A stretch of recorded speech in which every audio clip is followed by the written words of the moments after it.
construtores da própria estrada, desbravadores de um Brasil colonial. Os tropeiros surgiram num tempo de homens valentes que faziam morada no lombo de mula. Aventureiros que viajavam grandes distâncias, negociando e abrindo novos caminhos num país em desenvolvimento. O tropeiro podemos classificar como um homem valente, um homem honesto e um empreendedor. Ele começa a função do tropeiro, principalmente no Brasil, no século XVII e início do XVIII. E os grandes tropeiros oficiais, pelo menos, são Cristóvão Pereira de Abreu e Souza Farias. O tropeiro ajudava a desenhar a logística de um Brasil que ainda estava em formação. A cada pouso surgia um novo vilarejo e, consequentemente, um novo município. Era uma espécie de caminhoneiro da antiguidade, que levava alimentos e mercadorias para as Minas Gerais, já que a agricultura e a criação de gado haviam sido proibidas pelo Reino de Portugal. A ordem era não desperdiçar a mão de obra até então destinada para a exploração do ouro. Inclusive não podia ter árvores, nada, o terreno era limpo em volta da mina, das minas, em volta, é o caso de Ouro Preto, Sabará, Diamantina, tudo, é terra arrasada em volta, porque as guardas que ficavam em pontos elevados podiam ver qualquer pessoa que entrasse ou saísse da região. E esse é o motivo. E estavam toda a mão de obra voltada para a mineração. Com a extinção das minas de prata em Potosí, onde as mulas eram o meio de transporte, sobraram grandes quantidades desses animais em Corrientes, Santa Fé, Córdoba, enfim, nos criatórios da Argentina. Como os tropeiros os donos dos mares estavam tendo prejuízos, e nesta mesma época começa o grande ciclo de ouro das Minas Gerais, esses tropeiros resolvem a vender as suas mulas, encontram um comércio e começa o primeiro grande ciclo, que é o das mulas chucras, mulas arreadas, que descem e entram no Rio Grande do Sul, seguindo então para Sorocaba. O tropeiro não é criação do Rio Grande do Sul em função de Minas, o tropeiro já existe. De tropas de mula, de burricos levando produto, nós vamos ver até nos frisos das pirâmides, tem tropas de mula com cesto levando produtos. De Sorocaba, elas são vendidas e vão se transformar então em mulas arreadas, porque aí elas vão transportar mercadoria, vão para as minas de ouro nas Minas Gerais, ou vão para as fazendas de café, algodão, açúcar, enfim, para os vários transportes que se fazem necessários no Brasil. A comitiva era formada por 10 pessoas. Na frente vinha o cozinheiro, que não tinha nenhuma responsabilidade com a tropa. Ele chegava, montava a cozinha, fazia a comida, levantava a cozinha e ia embora, na frente da tropa. E já ia para outro pouso que ele conhecia, adiantando o almoço até a chegada da tropa. O segundo elemento é o madrinheiro, geralmente um adolescente dos seus 14 anos, 15 anos, 16 anos. Esse menino, ele levava uma tropa, uma mula de traia, uma mula cargueira de traia, e a égua madrinha. A égua madrinha com o cincerro no pescoço, que ia conduzir a tropa.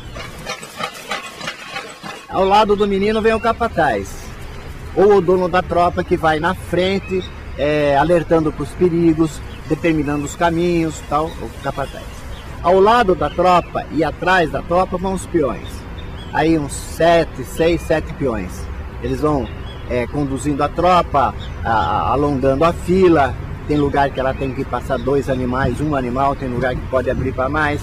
Porque elas andam em fila, elas não andam em bloco. As mulas não andam em bloco como se vê em boiada, mas eles andam enfileirado.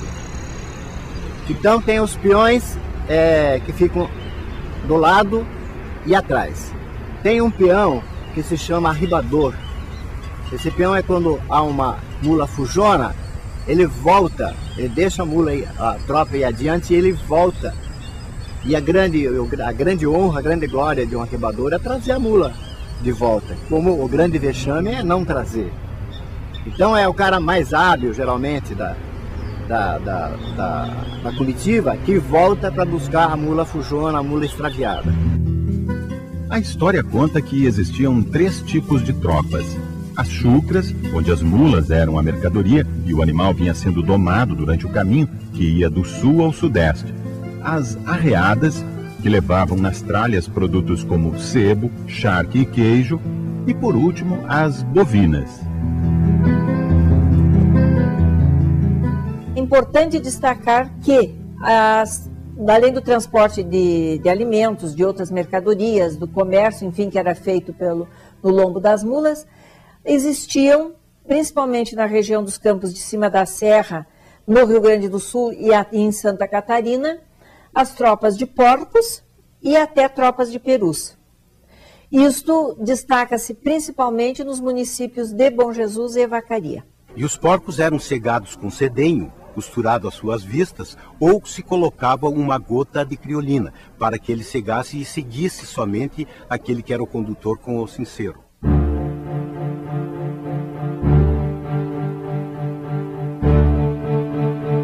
Os 4 caminhos oficiais, os 4 grandes caminhos são o caminho da praia,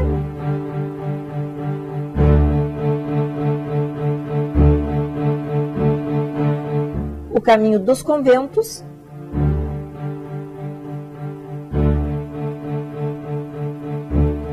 o caminho do Cristóvão Pereira, conhecido também como Caminho Real,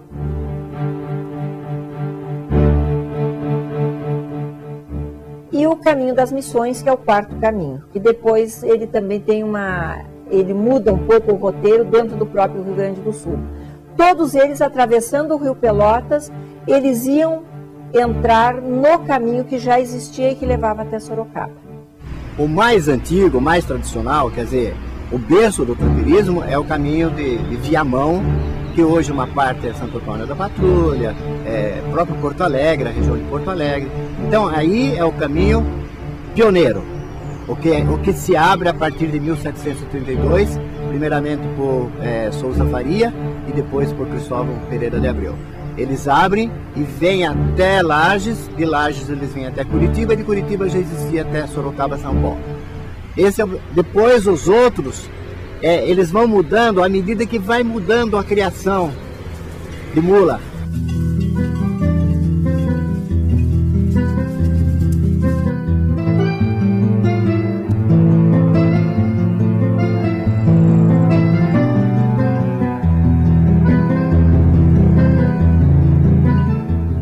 Com a abertura do caminho das tropas de Santa Catarina para o Rio Grande do Sul, através de Francisco de Souza e Faria, saindo de Araranguá para Vacaria, e depois com Cristóvão Pereira de Abreu, fazendo o caminho de Viamão a Vacaria, foi necessário que houvesse alguma movimentação em Vacaria. Qual era a sua produção? A produção era o gado, então surgiu a figura do tropeiro. E Vacaria começou então a tropear, era muito difícil por causa das feras, né? E até 1850 era por caminhos determinados por vias abertas por índios. Posteriormente, abrindo esses 2 caminhos, até o gado que vinha da fronteira, principalmente de Passo Fundo, obrigatoriamente teria que passar por Vacaria, chegar ao Passo de Santa Vitória, que era o primeiro ponto arrecadador tanto do Império como da província de São Pedro, e posteriormente de Vacaria. Chegam na região hoje São Francisco de Paula, seguem para leste, vêm atravessar o Rio das Antas no Passo do Matemático, entram nos Campos de Cima da Serra e seguem então onde hoje é o município de Bom Jesus e fazem a travessia do Rio Pelotas no Passo de Santa Vitória. O Passo de Santa Vitória pertence à região que hoje é o município de Bom Jesus e era passagem obrigatória para o estado vizinho, Santa Catarina. As tropeadas em Vacaria, ela teve mais ou menos um ciclo de 100 anos. Até 1960, mais ou menos, ainda havia tropeada. Depois, com a modernização, né, o gado começou a ser transportado por caminhões. E justamente quem mata o tropeiro é o navio a vapor. Navio a vapor, que agora, numa semana, se chega ao Rio de Janeiro, e do Rio de Janeiro se vai a Minas, e Além depois do barco a vapor, o trem. O trem que conquista o interior, que é o grande transporte da época, o grande movimento de logística. Então a tropa foi desnecessária. Então o tropeirismo foi que levantou Vacaria, que começou Vacaria. Vacaria é criada em torno do tropeirismo. Porque com aquela imensidão de gado que tinha aqui, com a criação constante, com as grandes fazendas que tinha Vacaria, não havia outro meio a não ser levar o seu produto através da tropia. Naquele tempo era tudo no lombo de mula, né? Não tinha um caminhão, mas era muito raro, né? Mas era só no lombo de mula e todas essas volteadas que a gente fazia, né? Então era o animal mais forte que tinha. O pessoal se apegava nas mulas, né? E eu, durante o tempo que lidei muito com mula, assim. E é bicho bom pra gente viajar, barbaridade. Eu, naquela época, era um rapaz novo, né? Então, ficava uma semana, 2 fora, viajando aí por essa... Porque a gente viajava muito naquela época, com gado, de Passo Fundo pra cá, né? Naquela época, eles vendiam muito gado nessa fronteira aí. Então, geralmente, essas fazendas grandes se apegavam ali, né? Aquilo era uma tropa velha atrás da outra. E depois aí foi parando, foi terminando. E tá no que estamos hoje aí, barbaridade. O tropeiro, ele faz parte de uma logística econômica em determinada época. No século XVIII, o tropeiro é o dono das mulas, que muitas vezes ficava lá em São Paulo ou no Rio de Janeiro. Não ia com a tropa de mulas.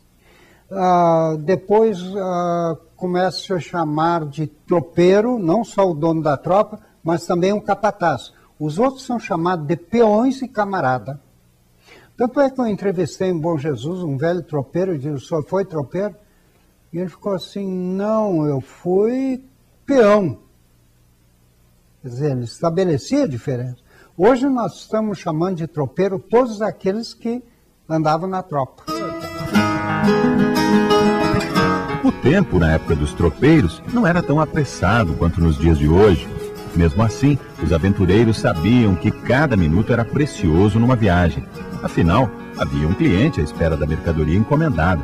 E por essa razão, até mesmo o café tinha que ser feito de forma simples e prática. Porque não usavam o coador na época, né? Eles não tinham coador, então era como faziam. O pessoal de Sorocaba pra cá, tudo fazia esse tipo de café. O tradicional abaixa o pó.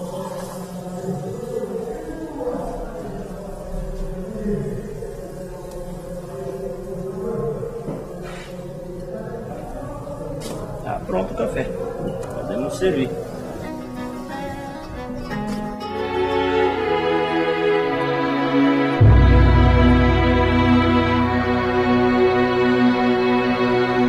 Na divisa com o Rio Grande do Sul está a região de Coxilha Rica, em Lages e Santa Catarina. O lugar foi ponto de passagem de tropas ainda no século XVIII, servindo de corredor comercial para a venda de animais e mantimentos que eram transportados entre a capitania de São Paulo e o Rio Grande do Sul. Aos poucos, alguns viajantes ficaram pelo caminho. Da parte dos fazendeiros aí compravam a Coxilha Rica inteira, né? E naquele tempo era a pé. O senhor levava 2 dias aqui na cidade. O senhor pegava o gado aqui e ia pesar na cidade, né?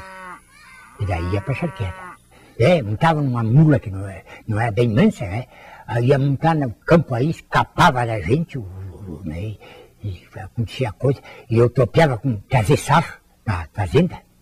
Então eu levava uma tropa, mais ou menos uns 7, 8 cargueiros, longe, que era, com 120 quilos de sarro, né? 60 de cada lado. Quando chegava uma altura, a mula viateava, derrubava a doaca, o cesto de sarro, então tinha que laçar aquela mula no campo para pegar depois, trazer, amarrar numa árvore, botar o casaco na cabeça, não dar curso para poder carregar.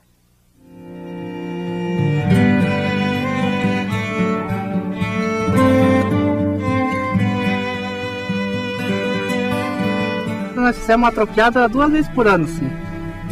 Daí mais as vidas na fazenda mesmo, daí, né?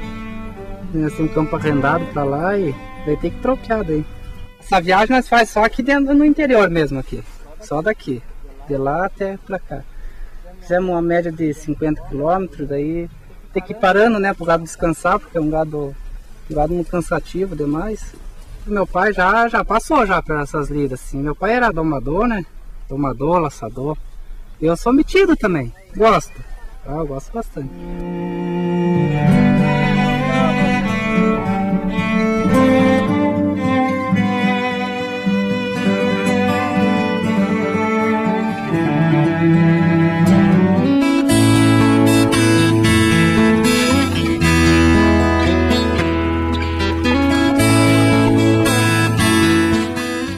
Um país chamado Brasil, com estradas e corredores abertos por patas de mulas.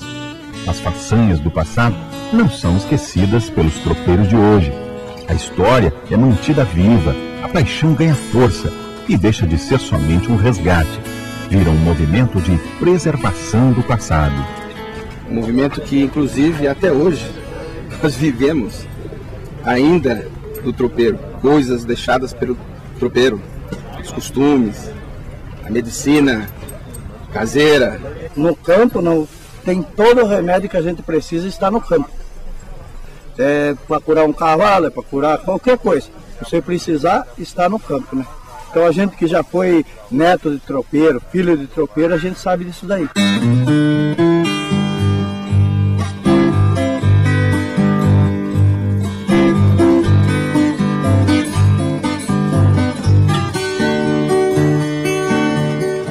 Isso aí tá emociona a gente, porque quando a gente vê uma cavalgada, uma tropeada, isso aí mexe com o passado, porque a gente vem de uma geração de muitos e muitos anos. Então isso aí, o que mexe com a gente hoje, porque o passado da gente já foi assim.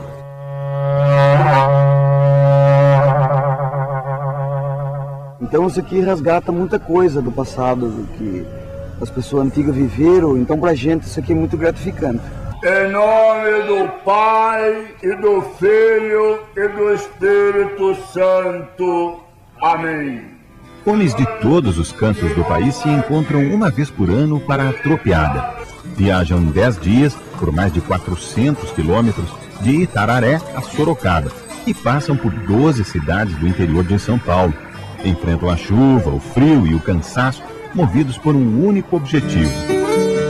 O que a gente quer, na verdade, é que essa história permaneça. Obviamente, todo mundo sabe que nós não somos tropeiros, nós apenas somos simpatizantes e pessoas que respeitam esse movimento, né?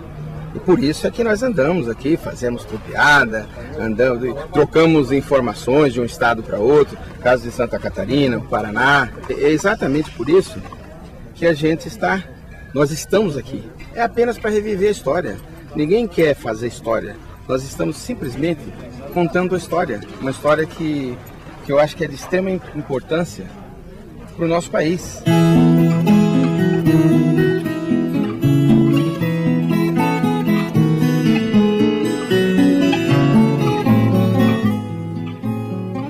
O tropeiro ele sai daqui para formar lá embaixo, ele não vem lá de baixo formar aqui. Então quem é que vai formar o Rio Grande do Sul? Eu vou dar uma ideia bem clara para você. O gaúcho ele é tido como corajoso, briguento, é belicoso realmente, o que tem de revolução, o que teve de revolução. E quem é que foi formar o Rio Grande do Sul? Foi formar o bandeirante, que era um belicoso. Ele ia brigar com os índios, ele ia escravizar índios. O tropeiro é qualquer um que sai daqui, vai lá 1.200, 1.500 quilômetros comprar mula e trazer para São Paulo. Tinha que ser um cara valente também, né? Então, quem é que ia guarnecer as fronteiras do Brasil com a América Espanhola? Eram soldados paulistas. Também não era qualquer um, era cara, né? Que, não, eu vou para lá.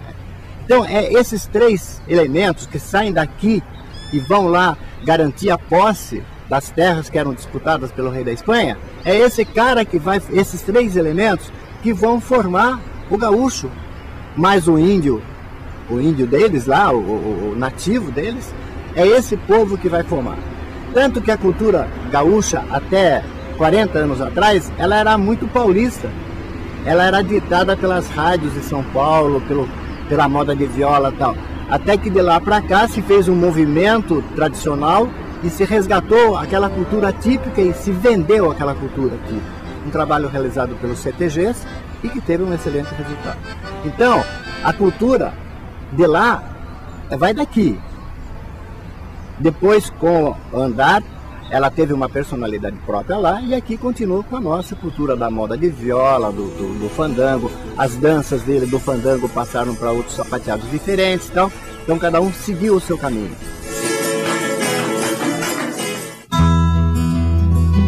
A cultura, ele tanto levava, o tropeiro tanto levava como trazia. Ele tinha os seus traços culturais, os seus hábitos, os seus usos e costumes, a sua maneira de vestir. Ele, para onde ele ia, ele levava isso, o seu linguajar, as suas expressões. O gaúcho, ele surgiu num grupo de excluídos sociais em Santa Fé, hoje Argentina, e de lá ele foi se esparramando pela campanha. Então o gaúcho do século XVII, século XVIII, ele é um grupo social de excluídos e que habitam a área da campanha do Rio Grande do Sul, do Uruguai e da Argentina. Então esse é o gaúcho histórico. E nós podemos então estudar esse gaúcho através de documentações militares, de polícia e através dos viajantes. A questão da bota, da bombacha, se tornou muito conhecida porque é uma vestimenta prática. Porque andar a cavalo meses, uma calça apertada, fica difícil. Essa roupa aqui faz o sentido. Você andar a cavalo, você se sente à vontade. Ela é própria para andar a cavalo. Então, se eu pôr uma calça jeans, eu me sinto mal em cima do animal porque aperta. Se você viajar, ela te judia. Então, se você usa essa roupa, você está à vontade em cima do animal. Para você montar, qualquer coisa do movimento que você vai fazer no animal, você está livre. Então, se você pegar uma calça americana e pôr uma cinta americana para você viajar, ela não vai funcionar. Ela vai sempre te incomodar você na viagem. Então, você usa um bombacho, que daí você tem espaço, para você viajar, conforto. Então, é esse tipo de coisa que a gente usa o bombacho. E a gente acostumou com isso, carrega isso, né? Será que vai morrer assim? Você pensou eu morrer vestido de bombacha? Vai ser bom. Então quando entra a bombacha, que o gaúcho começa a usar a bombacha, ele começa a usar e ele vai levando e as pessoas vão vendo que aquilo era fácil, era bom. Então por isso que nós temos muito que o tropeiro, a roupa do tropeiro é a roupa do gaúcho. Nem sempre. Nem sempre. Porque ele se vestia de acordo com a sua tradição, de acordo com a sua origem, de acordo com o seu poder aquisitivo, de acordo com a sua classe social. Eles não iam botar o negro escravo de bota e bombacha. Ele usava aquela vestimenta comum que ele usou sempre. Não tinha outra coisa. Agora, conforme as pessoas podiam, iam adquirindo essa maneira de vestir porque facilitava. Essa calça do boiadeiro é o seguinte, o boiadeiro ele não tem muito dinheiro, então ele não pode esbanjar. Então cedo ele veste essa calça aqui para proteger do suor da mula, do suor do cavalo. Às vezes ele vai curar o embigo de um bezerro, ele cura lá e passa a mão aqui, limpa, o lepecide aqui. De tarde ele tira isso aqui, pode ir para a missa, pode dançar um baile, ele está limpo. É a proteção. No Rio Grande tem os gaúchos usam o tirador para proteger, para não cortar a bombacha no pialo. Nós aqui usamos a calça de couro. Então, a gente usa a calça de couro e a gente passa sebo direto na traia. Então, o sebo engraxa a calça, que nem essa calça aqui, ó. Faz 4 dias que eu estou usando ela. E essa calça aqui é facinho de lavar. Se ela sujar muito, eu vou ali e passo uma água nela, dentro de 2 horas está enxuto. Então eu ponho essa calça de couro aqui, ó, que o sebo que eu passo na traia fica nessa calça e a minha calça está limpa. De noite eu só ponho uma bota aqui, vou ali, danço, um fandango, alguma coisa, e tô prontinho para outro dia, ó. Esse sovel foi trazido para o estado de São Paulo na Revolução de 35.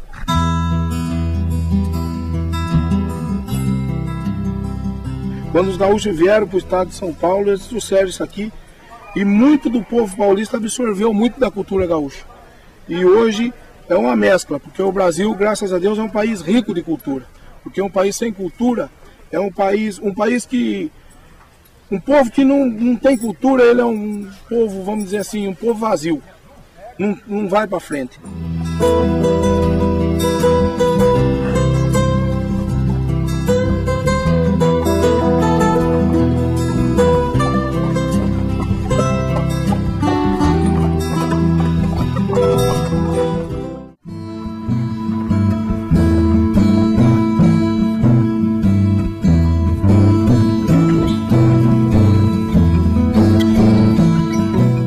Homens de negócios, viajantes respeitados. Os tropeiros eram conhecidos pela honestidade e pela seriedade no trato com as pessoas. Seguiam um código de conduta que, entre as regras, estavam respeitar mulheres e crianças e honrar as dívidas. Tropeiro, eu considero que muita coisa ele é idealizado. Claro que a maioria é o que se diz. Ele era uma pessoa honesta, ele era trabalhador, ele respeitava as famílias e ele cumpria os seus contratos.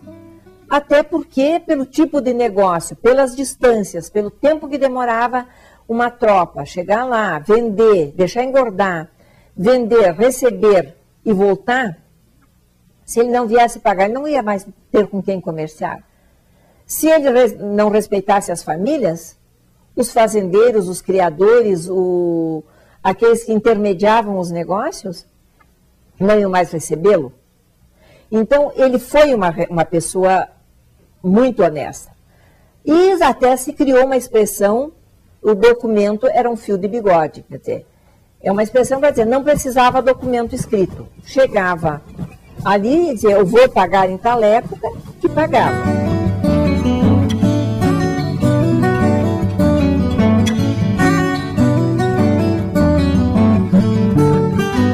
Ele tinha que ser honesto, senão ele perderia a freguesia dele. Inclusive, ele levava valores para esse último terço para pagar lá no Rio de Janeiro ou em São Paulo, que muitas vezes quem levou a tropa 2 anos atrás não podia ir lá pagar. Então, confiava um outro tropeiro para fazer pagamento. Ele levava correspondência, inclusive, era o correio da época. Então, se ele não fosse confiança, ele na próxima viagem não levaria mercadorias, não é? Porque a mercadoria era confiada, ele ia vender essa mercadoria em registro, ele não comprava a mercadoria aqui, ele trazia depois o dinheiro. Daí eles terem que andar armados para não serem assaltados no meio do caminho.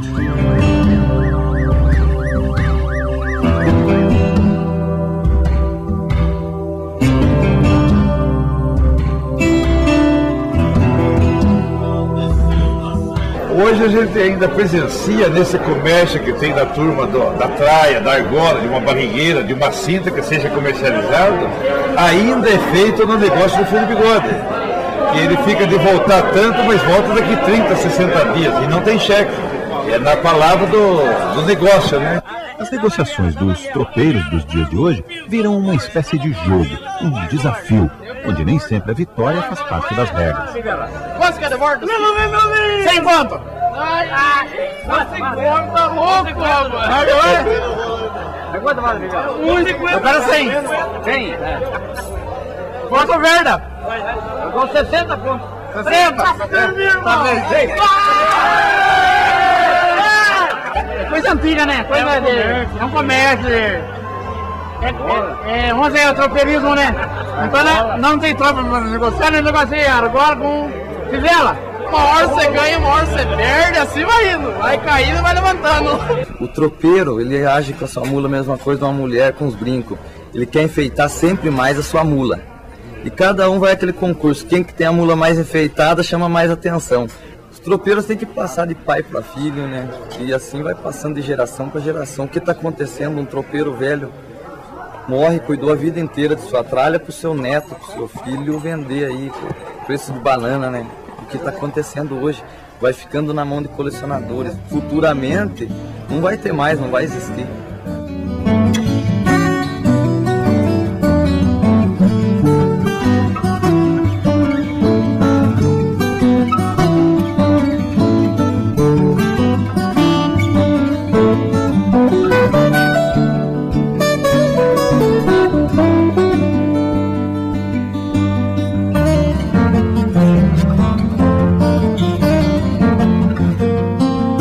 Ao contrário do que todo mundo pensa, os animais de tropeada são animais, são atletas, são bem alimentados e muito bem tratados, senão provavelmente não aguentariam o percurso.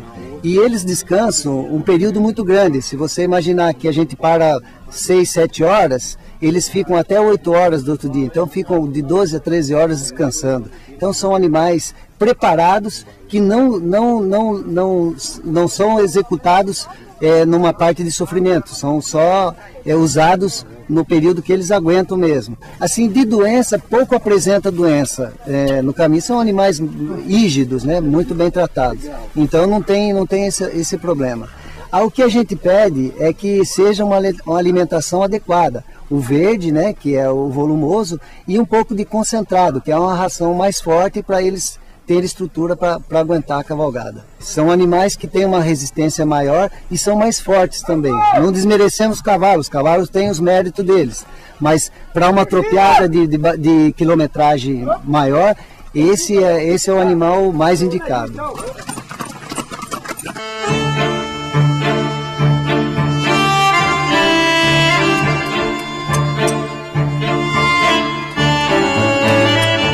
Se a gente, os cavalos não andam, né? Se não tiver como cair uma ferradura, se a gente tiver presente, como o bicho vai andar sem ferradura também, né? A mesma coisa, se furar o pneu de um carro, tem borracheira, e nós somos borracheiros dos cavalos. Tem uma medida certa pra você poder pegar o grampo. Isso aí fez certinho, no casquear, tem que casquear bem certinho, para não poder fender o casco, não fica muito sensível também, né? Tem que saber onde corte, se tirar demais prejudica, né? Tem que ter uma base certinha ali, né? Então tem que ter experiência mesmo. Não é só qualquer um chegar, pegar e fazer.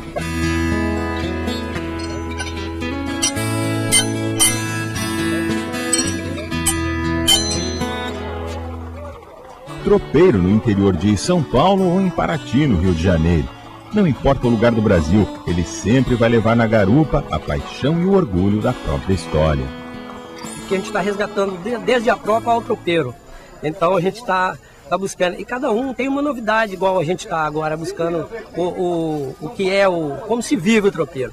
A gente levanta acampamento e chega em qualquer lugar e faz uma comida, tipo um carneiro, que é uma das tradições do tropeiro, a costela, é só uma comida prática. A gente chega, faz um feijão tropeiro, improvisa, bota uma pedra, faz um cavalete, e ali a gente faz um feijão tropeiro, faz um arroz, né? E faz qualquer tipo de churrasco, que é o que acompanha no dia a dia. Chegando aqui, notei sem nenhuma base de apoio ao tropeirismo, e como eu sou fanático, sou filho de tropeiro, e tá no sangue da gente, né? Então a gente está aí desde essa época, trabalhando, unindo o pessoal, resgatando assim um pouco do tropeirismo, fazendo pequenas cavalgadas. O Porto de Paraty foi rota de escoamento para produtos que vinham de Minas Gerais até o século XVIII. Era a ligação entre a antiga Vila Rica, hoje Ouro Preto. Com o tempo foram encontradas rotas mais rápidas e seguras. O então caminho do Rio de Janeiro passou a ser chamado de Caminho Velho do Rio de Janeiro e, por fim, Estrada Real. A Estrada Real tem 1.600 quilômetros e vai até Diamantina, em Minas Gerais. O tempo que acelera a vida de cada pessoa parece se congelar para os tropeiros modernos.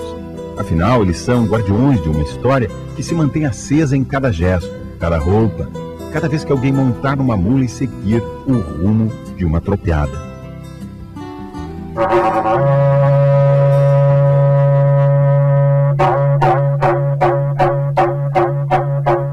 Quando eu repito esse berrante, eu falo do peão e do tropeiro, que leva alegria por este mundão inteiro. Começou nas comitivas de tropa e de boiada, que sempre em suas pousadas tinha atração e tinha alegria. Ali tinha violeiro, poeta, bons cantador, homens destemido e ligeiro, toureiro e bom domador. Foi assim que começou, vocês podem acreditar. Que festa onde tem peão, muladeiro e tropeiro, a raiz do brasileiro, e nunca há de fracassar. Então, Brasil! Brasil dos tropeiros, dos boiadeiros, a riqueza do nosso país. Tropeiro velho, que tanta tristeza, esconde o rosto na aba do chapéu, olhos cravados no fogo do chão, olha a fumaça subindo pro céu, quebra de um tapão teu chapéu na testa, esqueça os teus 80 jaleiros, repare os campos lá vem a boiada, pela estrada gritando os tropeiros. Tropeiro velho não levanta os olhos, não tem mais força, é o peso da idade. Acabrunhado à beira do fogo, está morrendo de tanta saudade. Acabrunhado à beira do fogo, está morrendo de tanta saudade.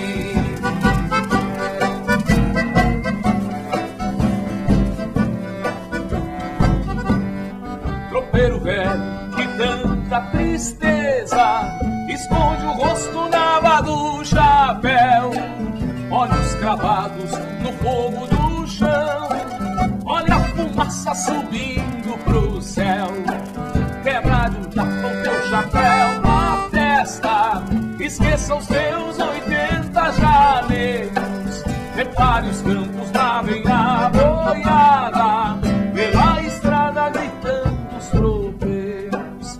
Tropeiro velho